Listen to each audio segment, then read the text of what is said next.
Muy buenos días, estamos en una nueva emisión del Mundo desde el Sur, programa número 45. Soy Raimundo Greguard desde Santiago, Chile, y como siempre, con la gratísima compañía de Maximiliano Sbarbi, que nos acompaña desde Buenos Aires, Argentina. Hola Maximiliano, ¿cómo está todo por allá? Hola Raimundo, ¿qué tal oyentes? Es muy grato encontrarme nuevamente con ustedes para hacer otra emisión del Mundo desde el Sur. Y bueno, siguiendo los acontecimientos internacionales como siempre y tratando de seleccionar lo mejor para nuestra audiencia. ¿Vos qué tal? Por aquí todo bien, bastante frío la verdad, pero bien. Y como siempre, bueno, siguiendo los temas internacionales, viendo qué está pasando en este mundo, esperando por alguna señal de esperanza, ¿no? En medio de tantas noticias desastrosas. Y una de ellas, fíjate, tiene que ver con algo que está ocurriendo en Costa de Marfil. Ajá. Resulta que entre el 9 y el 20 de mayo se realizará, se está realizando porque empezó ayer, la COP15, y que va a estar enfocada principalmente en la Convención de Naciones Unidas para combatir la desertificación. O sea, esto es una COP acotada, digamos, y cuyo objetivo es hablar sobre este tema. Básicamente, para entregar algunas cifras, porque por ejemplo, el 40% de las tierras del mundo están degradadas y la desertificación avanza a paso firme en diversas regiones del mundo. Claro.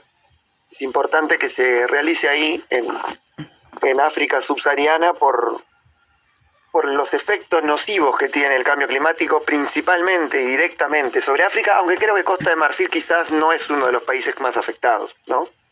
Hasta ahora no, pero como tú dices, efectivamente África tiene algunas regiones de África que tienen un tremendo riesgo, una tremenda amenaza, así que es bueno que se haga en África, también es un símbolo, ¿no? Darle un poquito más de poder a África. Claro. Bueno, yo tengo Irlanda del Norte, un hecho histórico ocurrió. En las elecciones legislativas ganó por primera vez el Sinn Féin, es decir, el partido el partido nacionalista católico pro unidad de reunificación de Irlanda. En Irlanda del Norte, en los 101 años de historia que tiene este país, por primera vez ganaron la mayor cantidad de escaños, 27 escaños sobre 88. El segundo partido sacó 2 escaños menos, pero es algo histórico, ¿no? El Sinn Féin es el brazo político de la guerrilla IRA, de lo que era la guerrilla IRA, que tanta división causó también en esa zona. Y ahora el Sinn Féin debería, según la Constitución, nombrar al primer ministro de Irlanda del Norte. Pero los acuerdos de Viernes Santo de 1998 establece que el Sinn Féin debería encabezar un ejecutivo compartido. O sea, a pesar de nombrar al primer ministro, los demás ministros tienen que ser compartidos con las otras fuerzas de manera proporcional. Pero es un hecho histórico. Parece razonable, ¿no? Que lo compartan, digamos, para afianzar este proceso. Claro. Pero histórico, así que bueno, habrá que analizar, me imagino que en eso están los analistas en Irlanda, por qué ocurrió este triunfo histórico. Seguro, sí. Mira, vamos a ir ahora a otra parte. Resulta que en algo muy sorpresivo, Bashar al-Assad, presidente para algunos, para otros dictador, para otros un mandatario autoritario, está lo mismo, cada cual verá cómo ve este asunto. La cosa es que se fue a Irán. Realizó una visita sorpresiva en la capital de Irán, Teherán, y ahí se reunió ni más ni menos que con el ayatollah Ali Khamenei. Sí. También tuvo un encuentro con el presidente de Irán, Ebrahim Raisi. ¿Ya? Y este es el segundo viaje de Bashar al-Assad a Irán desde 2011, año en el cual estalló la guerra civil, o la guerra, como quieran llamarlo, en Siria. Yo soy partidario de llamarlo guerra impuesta. Pero bueno, ese es un motivo de análisis para otro programa. De hecho, está bueno eso, para algún programa analizar. En Siria tenemos guerra civil, guerra impuesta, guerra regional. Seguro. Un buen tema salió. Una cosa más, sí. Maximiliano. En marzo de este año, el ministro de Relaciones Exteriores de Irán visitó Damasco, ¿ya? Y dijo que el objetivo de Irán es fortalecer, textual, los nexos estratégicos con Siria. Ajá. Así que vamos a Bien. ver qué estarán planeando ahí. Me imagino algo tendrá que ver el plan, ¿no es cierto?, nuclear de Irán, la situación de Yo Rusia. creo que también tiene que ver con Rusia y además hay un eje, ¿no? Que es Irán, Siria, Hezbollah en Líbano, Claro. Yemen y gran parte de Irak, que gran parte de la dirigencia de Irak chiita está muy asociada con Irán. Entonces ahí hay un eje anti-israelí, anti-Arabia Saudita, anti-Emiratos Árabes. Sí, Es importante. yo creo que no es coincidencia que esto ocurra también, como lo hemos visto en otros programas, en un momento en el cual Turquía y Arabia Saudita están acercándose nuevamente, ¿no? En que Israel está tejiendo un potente tejido diplomático en Medio Oriente, en el Mediterráneo Oriental. Así que yo creo que obviamente Irán y Siria mueven su ficha. Seguro, sí. Bueno, y por último nos quedamos en la región, en Medio Oriente. La agencia de prensa de Yemen publicó un informe en el cual se destaca que Arabia Saudita planea apropiarse de provincias occidentales yemenitas que son ricas en recursos y además le darían un acceso al Océano Índico que Arabia Saudita no tiene. Esto, bueno, es una especulación, digamos, no hay nada confirmado, porque la guerra que está sucediendo desde 2015, los ataques que se lleva a cabo Arabia Saudita hacia Yemen, bueno, han sido constantes y hay una coalición de la Liga Árabe que ataca a Yemen. Siempre se ha dicho que esta era la guerra de Mohammed bin Salman, el príncipe heredero de Arabia Saudita, para lograr fortaleza, no solamente en el mundo árabe, sino a nivel interno, con sus competidores familiares por el trono y también por el poder en la familia real saudí. Pero entonces siempre se especuló con la posibilidad de una desconexión de la guerra de Arabia Saudita, porque es una guerra que le está costando bastante caro y más aún cuando tiene mucha financiación de parte de Irán y ha producido daños letales en la industria petrolera saudí. Entonces, bueno, hay que tomar con pinzas esta información, pero también me remite a otra que sucedió el año pasado. En noviembre del año pasado, Emiratos Árabes Unidos, también esta agencia de prensa de Yemen reveló que instaló Emiratos Árabes una base en una isla que se llama Abd al-Quri, que se encuentra muy cerca del Cuerno de África, también una isla de Yemen, apoyado por Israel. Así que bueno, quería recordar esto que sucedió a fin del año pasado y enlazarlo con esta información de que Arabia Saudita podría incorporarse a algunas provincias occidentales de Yemen. Y recordando, ¿no?, que Irán apoya a los hutis, ¿no? Claro. Entonces, en contra de Arabia, claro. Claro, así que ahí, bueno, vamos a ver qué pasa. Al final los que pierden en todo esto son, por supuesto, los yemeníes. Sí, ya hay 19 millones de personas al borde de la hambruna. Cifras muy alarmantes. Sí, muy alarmante. Y eso es un tema que lo vamos a analizar en otro programa, de todas maneras. Maximiliano, por ahora, eso sí, estamos terminando esta primera parte, este primer bloque, así que nos vamos a ver una pausa. Y cuando volvamos, vamos a empezar con los análisis. Sí. Tengo un tema interesante. Sí, me parece que tiene que ver algo con América, ¿no? Claro. ¿Cómo hizo Bolivia para tener una inflación anual menor al 1% durante los últimos 10 años? Anual, 1%. Increíble. Sí. Lo veremos a la vuelta de la pausa, ¿no? Adelante, sí.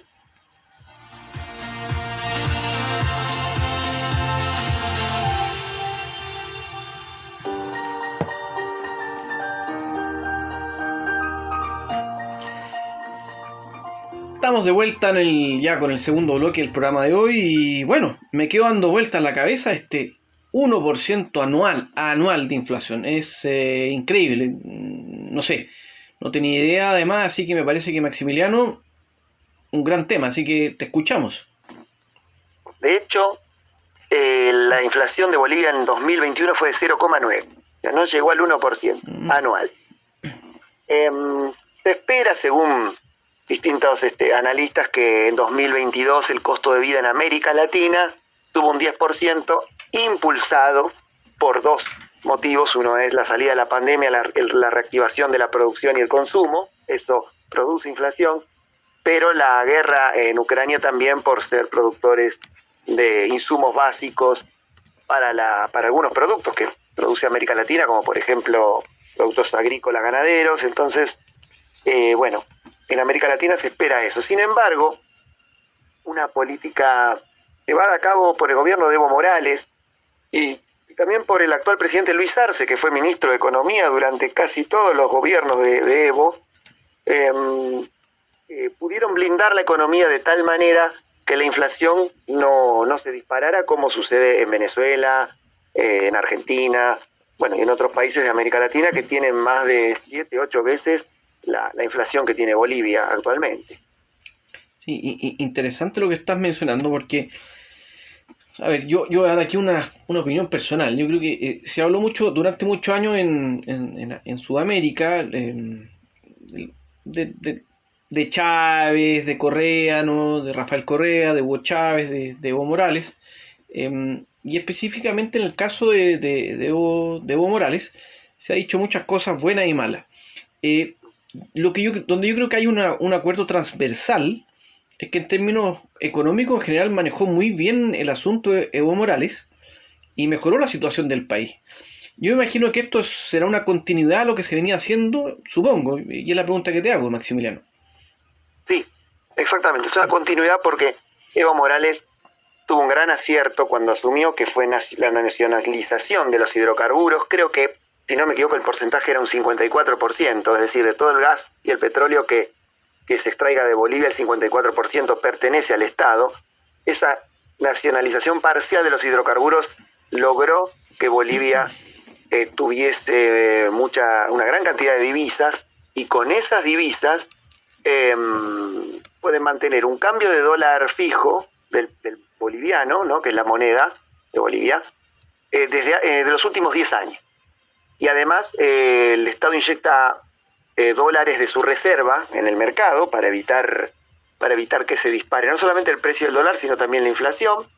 Todo esto tiene que ver con esa política de nacionalización de hidrocarburos que se está viendo a largo plazo que fue efectiva y tuvo una gran oposición por parte de las élites, principalmente de Santa Cruz y de esos departamentos que se han opuesto fervientemente a Evo Morales y que contribuyeron a su caída también, ¿no?, en 2019. Otra de las medidas que producen que la inflación se mantenga baja es el reducir el costo de los productos importados, porque también se los subsidia a esos productos importados. Entonces, principalmente alimentos. Los alimentos que Bolivia no produce, el Estado los compra, pero los subsidia para que el ciudadano común no pague un sobreprecio. También se subsidia la gasolina y la canasta básica. El acceso a los productos alimenticios no ha sufrido cambios en los últimos 10 años prácticamente en cuanto al precio, digo, ¿no? Sí, decime, ¿me ibas a decir algo? No, estoy solamente escuchando.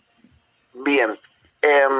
También otra medida interesante que ha contribuido a que la inflación no se dispare es los certificados de exportación de productos bolivianos que otorga el gobierno. Es decir, que si un producto, por ejemplo, escasea en el mercado, el gobierno impide exportarlo al no otorgarle ese certificado de exportación para que haya un aumento de la oferta en el mercado interno y por ende el precio tienda a bajar. Bueno, luego estas medidas de subsidios han fortalecido al boliviano y han hecho que no se haya disparado. Pero, por supuesto, todo tiene su contracara y en la economía sobre todo, ¿no? Sí. O sea, una medida que puede ser eficaz para algunas cosas quizás no lo son para otras. El Banco Mundial, por ejemplo, señala que la deuda pública de Bolivia llega al 80%. Es mucho. Es un número muy alto. Aunque el gobierno diga que está bajo control, ¿no? Dice que toma nota de eso, pero que está bajo control.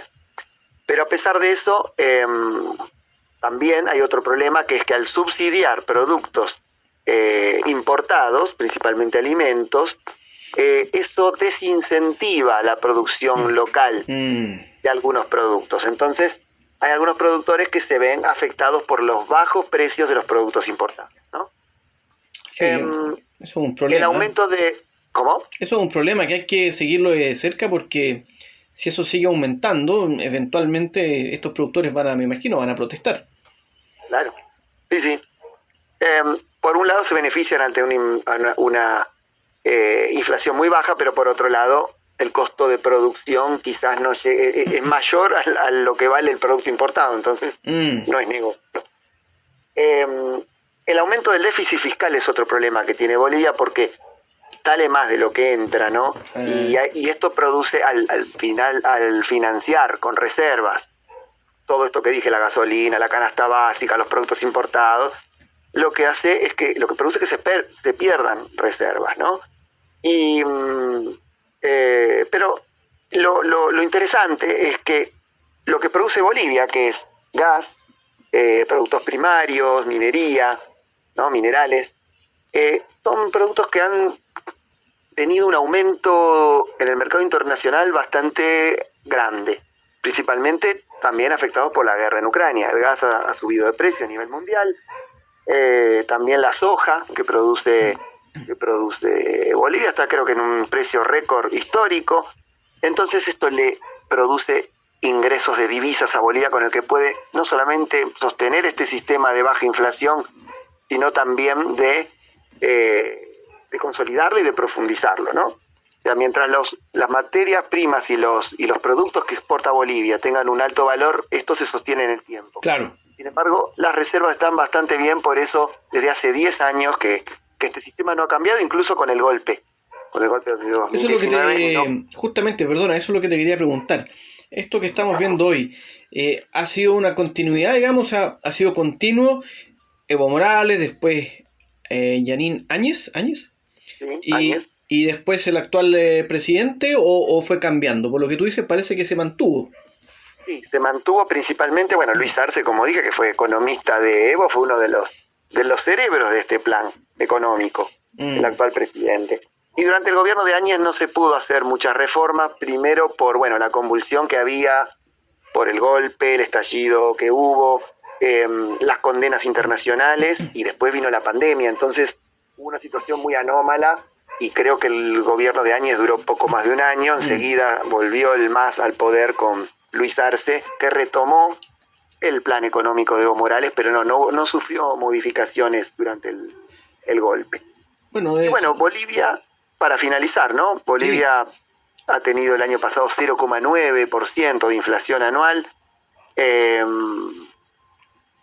Ecuador ha tenido también casi el 2%, es otro país que habría que analizar por qué sucede esto. Colombia, estoy nombrando de menor a mayor, ¿no? Colombia tuvo el 5,6%, Perú el 7%, Paraguay el 8%, me olvidé de Chile, 7,2%, Uruguay 7,96%, Brasil 10,6%, Argentina el 50,9% y Venezuela el 600%, que ya lo hemos analizado en otro programa, que en realidad esto es el de enero a diciembre, pero si se toma en cuenta los últimos 4 meses más enero y febrero de este año, la inflación de Venezuela está en el 85% anual, que hace unos 2 años y medio estaba en el 3.000. Eso ya lo hemos analizado en otro programa. Así que, pero la tendencia es en alza porque la guerra está produciendo una inflación mundial. Así que en América Latina vamos a ver inflaciones históricas en varios países. Sí, de hecho en Chile el año pasado fue más de 7, menos de 8, y se espera que este año va a ser de 2 dígitos. De hecho creo que en los últimos 12 meses ya estamos en 10,9, 10,6, algo así. Así que claro. Y agrego lo de Surinam, 50 y tanto por ciento de inflación el año pasado, y Guyana un 6% por ahí. Por último, algunos comentarios sobre Bolivia, sobre Evo Morales. No me quiero alargar, pero creo que Evo Morales hizo una muy buena gestión, de opinión personal, de todos los bolivarianos que tuvimos en Sudamérica. Para mí, el que hizo el mejor trabajo fue Evo Morales, y yo lamento profundamente que en su momento haya querido seguir en el poder, porque me parece que lo que estaba haciendo como política de Estado era realmente muy bueno. Así que desde ese punto de vista es bueno que finalmente Arce retome esto, y ojalá Bolivia siga avanzando, que siga disminuyendo la pobreza, y bueno, Ojalá que también abra una ventana para la integración sudamericana, especialmente con Chile, país con el cual hay muchos conflictos, para que esas riquezas que tiene Bolivia, como el gas y el estaño, las pueda vender en Sudamérica, y eso obviamente va a favorecer a la población boliviana. Claro. Y no te olvides del litio, que Claro. es la vedette de los minerales actuales. Exactamente. Un tema muy interesante, muy importante y como siempre muy entretenido además. Ahora eso sí nos iremos a una nueva pausa. ¿Cómo pasa el tiempo, no?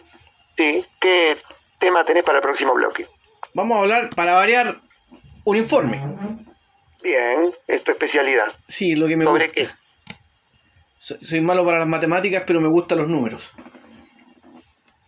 Vamos a hablar ¿Sobre qué tema? sobre el último informe reciente. Viene saliendo del horno, hace un par de días solamente, el último informe de libertad de prensa en el mundo, que lo entrega Reporteros Sin Fronteras.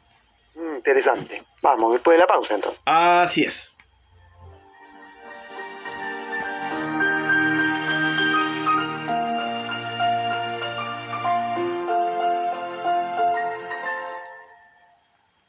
Seguimos en El Mundo desde el Sur, programa número 45. Y bueno, como nos tiene acostumbrado Raimundo, siempre trae informes interesantes, esclarecedores, que nos permiten analizar el contexto internacional, y esta vez sobre un tema que nos interesa mucho como periodistas, que es la libertad de prensa, ¿no? Sí, es un informe que es el índice de libertad de prensa en el mundo, lo entrega una vez al año, Reporteros Sin Fronteras, y hay hartas cosas que destacar obviamente. Voy a tirar algunos datos y después podemos debatir o intercambiar opiniones. En primer lugar, decir que de todos los países, este informe incluye cerca de 180 países, a casi todos los países, no a todos, países y territorios, ojo.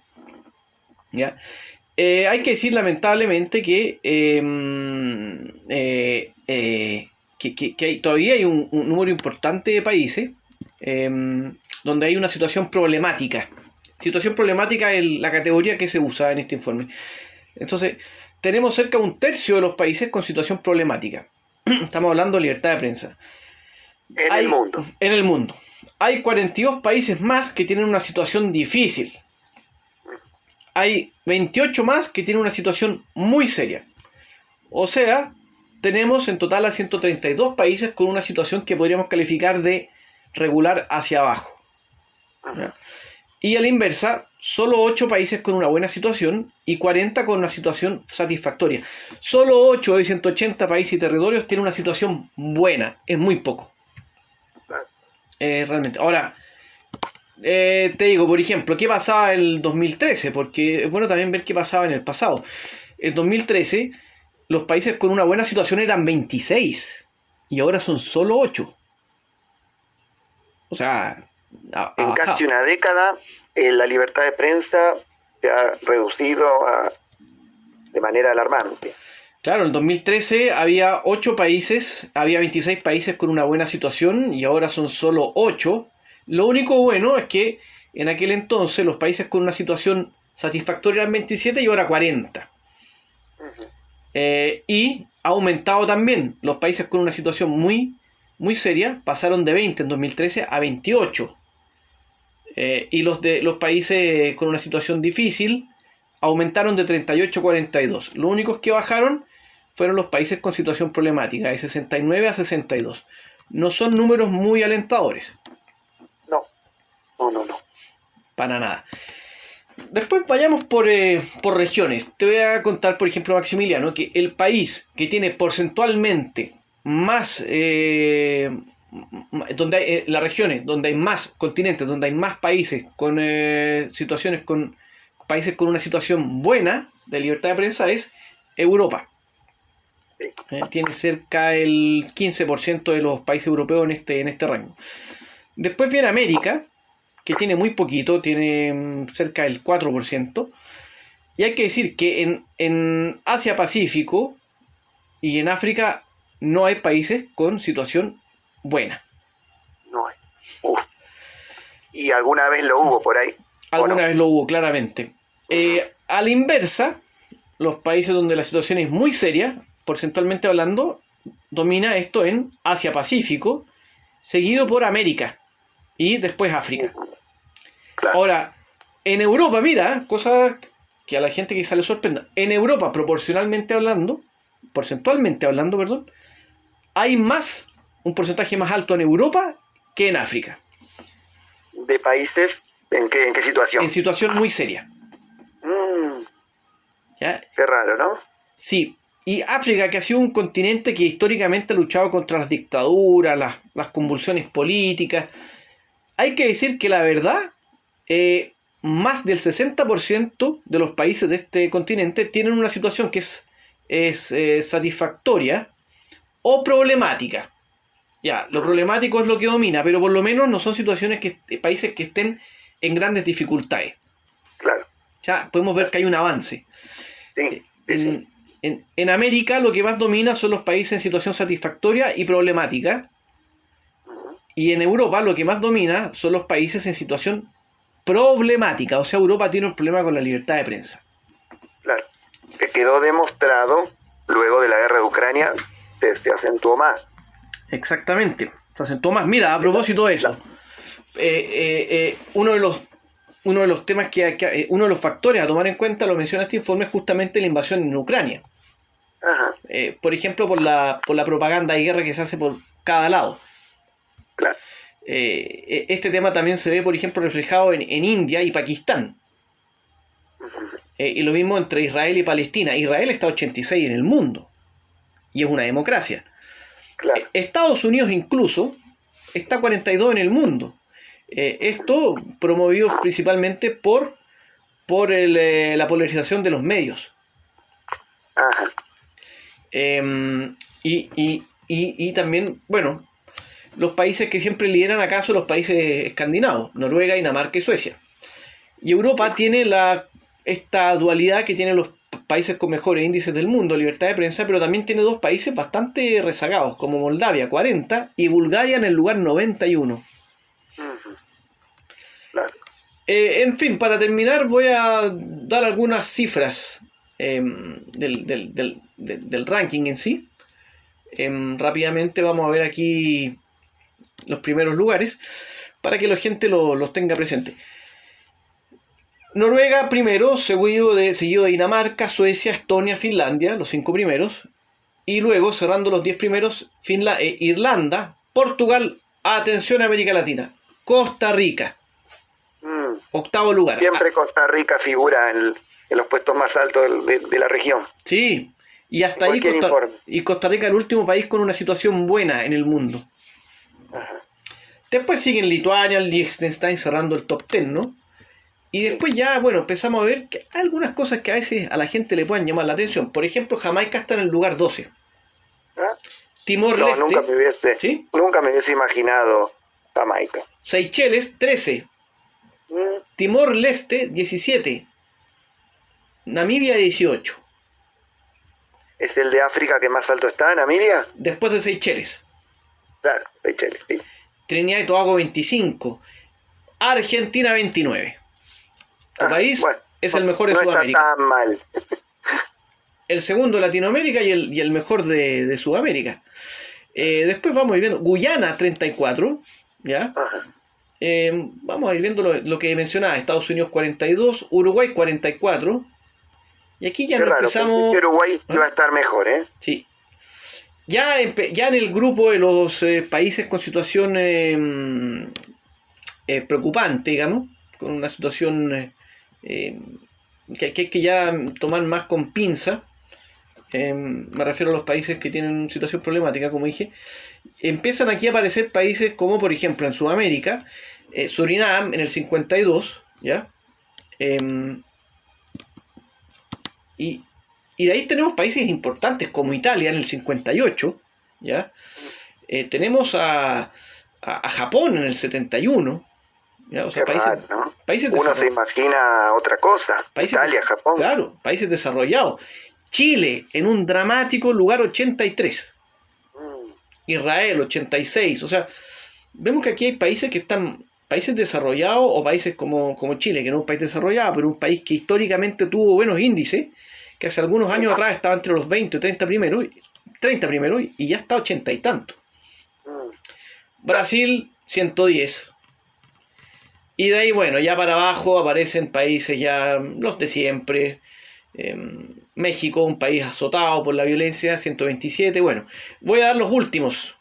Sí, eso quiero, los últimos, los peores. Los últimos, vamos a los últimos 15. Sí. Arabia Saudita, Bahrein, Egipto, Yemen, Palestina y a continuación los últimos 10, Irak, Cuba, Vietnam, ¿Sí? China, Myanmar, Turkmenistán, Irán, Eritrea y Corea del Norte. Puras democracias.